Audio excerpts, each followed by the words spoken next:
Inilah makhluk pertama yang hidup di bumi sebelum diciptakannya Nabi Adam alaihissalam. Dahulu sebelum ada kehidupan manusia, bumi lebih dahulu telah dihuni oleh makhluk-makhluk gaib. Penduduk bumi saat itu mayoritas dihuni oleh bangsa jin. Allah Subhanahu wa Ta'ala menjadikan para jin-jin dan anak turunnya untuk mengelola dan memimpin bumi di waktu itu. Selain itu, sebelum manusia diciptakan, Allah juga terlebih dahulu menciptakan para malaikat dan iblis. Iblis sebelumnya memiliki nama lain yaitu Azazil. Iblis adalah makhluk yang diciptakan Allah dari api. Sebelum Azazil menyandang gelar iblis, dahulu dia adalah makhluk Allah yang sangat mulia, taat, rajin beribadah, dan berilmu luas. Penampilan iblis waktu itu sangat menawan, wajah iblis sangat rupawan dan berwajah bagus. Iblis juga mempunyai 4 buah sayap yang bisa ia gunakan untuk terbang ke sana dan kemari. Ketakwaan dan kesolihan iblis banyak membuat para malaikat di langit terkagum-kagum dan sangat menghormati iblis. Iblis dengan penuh ketulusannya selalu taat kepada perintah-perintah yang Allah berikan kepadanya. Hal itulah menjadikan iblis terkenal dan memiliki banyak gelar-gelar kebesaran. Iblis dahulu adalah makhluk ahli ibadah yang super hebat. Iblis dan malaikat, dahulu pernah menjalankan kehidupan bersama-sama selama 80.000 tahun. Masa itu bukanlah waktu sebentar. Selain itu, kehebatan iblis lainnya adalah dia mampu tawaf memutari luasnya arsy Allah selama 14.000 tahun lamanya. Amalan dan kepribadian menakjubkan iblis ini, lantas menjadikannya diangkat menjadi penasehat para malaikat selama 20 tahun lamanya.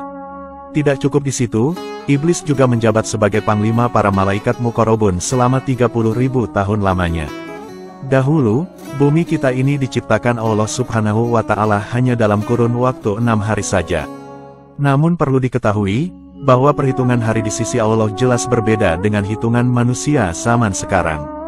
Allah Subhanahu wa Ta'ala kemudian menciptakan makhluk-makhluk untuk pertama kalinya mendiami dan mengelola bumi. Makhluk itu bernama Ba'anul Jan atau bangsa jin. Allah Subhanahu wa Ta'ala menciptakan jin menggunakan bahan yang berupa nyala api. Allah Subhanahu wa Ta'ala berfirman, dan dia menciptakan jin dari nyala api. Quran Surat Ar-Rahman ayat 15. Kata jin memiliki arti tersembunyi. Hal ini karena makhluk jin memang makhluk gaib tak kasat mata. Wujud asli jin juga tidak bisa dilihat manusia. Manusia hanya bisa melihat makhluk jin ketika jin itu menjelma menjadi bentuk wujud lain seperti semisal pocong, kuntilanak, genderuwo, dan bentuk jadi-jadian lainnya.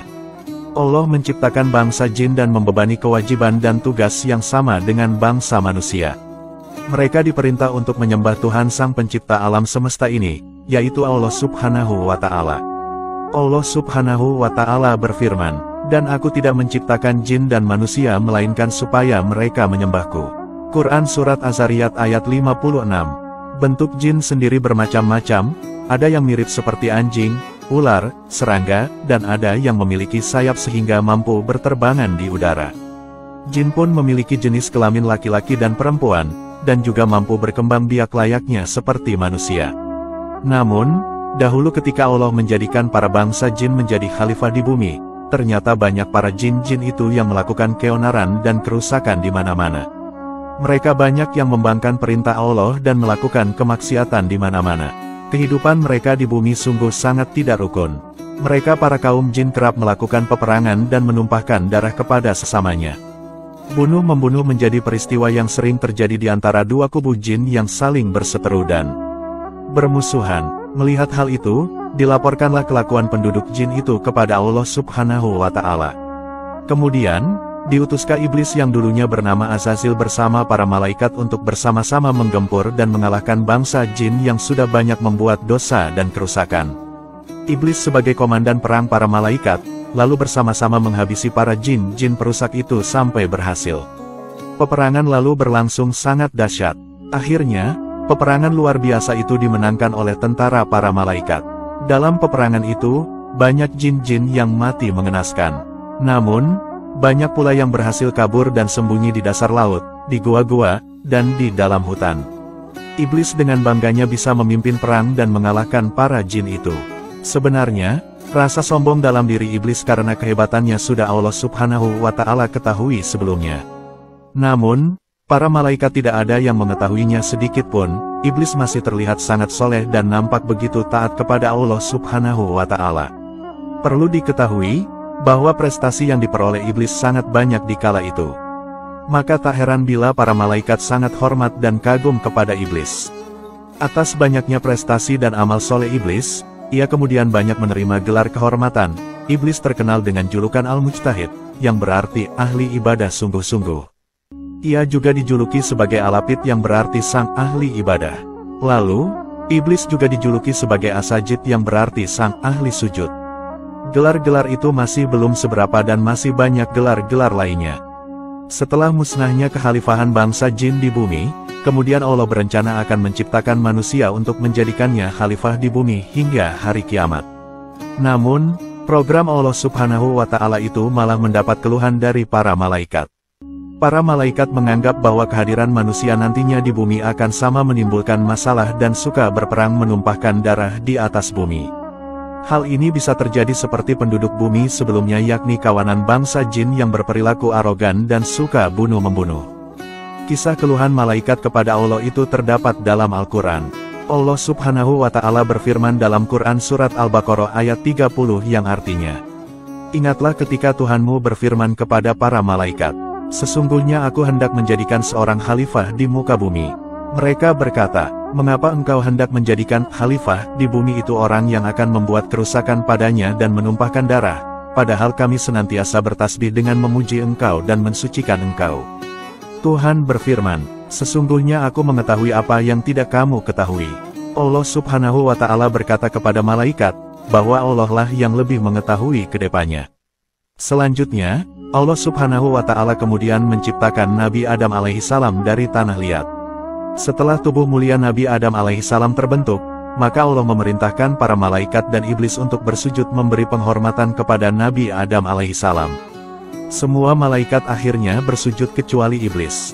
Allah Subhanahu wa Ta'ala berfirman, "Dan ingatlah ketika kami berfirman kepada para malaikat, sujudlah kamu kepada Adam, maka sujudlah mereka kecuali iblis. Ia enggan dan takabur, dan adalah ia termasuk golongan orang-orang yang kafir." Quran Surat Al-Baqarah ayat 34.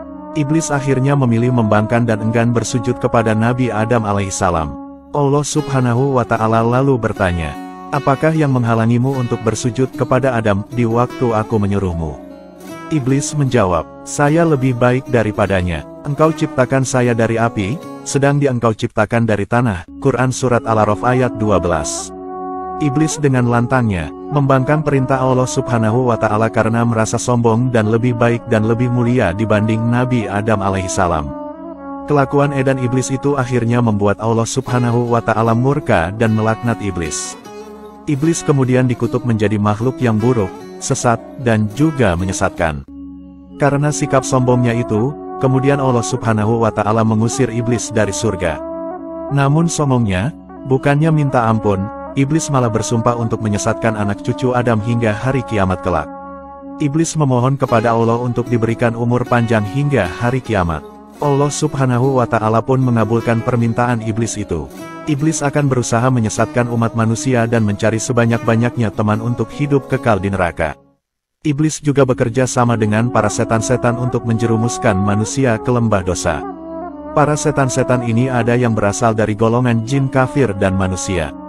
Nauzubillah min zalik. Untuk kisah selanjutnya, next di video episode selanjutnya ya. Wallahu a'lamu bishawab.